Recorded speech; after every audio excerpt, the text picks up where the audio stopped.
Assalamu alaikum warahmatullahi ta'ala wabarakatuhu. Jama'a barkanku da sake haduwa da mu a cikin wani sabon shiri. A yau shirin namu zai kawo muku wani application ne wanda zai ƙara yi wa wayarku kyau, ma'ana zai ƙawata wayarku sosai da sosai. Wannan application shi muke cewa round light, mai gashi nan zamu shiga cikin shi kamar haka.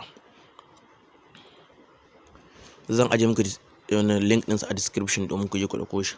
Bari mu shiga ciki kamar haka. Mun shiga ciki sai mu zo mu saka kai cancellate don show again kenan. Sai mu shiga enable control, sai mu shiga enable wallpaper zamu ci. Sai mu shiga kamar haka. Muna shiga to shikenan. Sai mu setup ɗin abin ɗin gaba ɗaya. Sai mu ce home screen ko kuma home screen and lock screen. Shikenan sai mu shiga ciki. Yayi shikenan sai mu fita mu gani kamar haka. Kamar haka kun ga ya ƙara ƙawata mana wayar mu, ta fita da kyau. Tana wani irin design da sauransu dai. Yanzu bari mu danna abin ɗin mu gani. Sai mu dare shi. Ga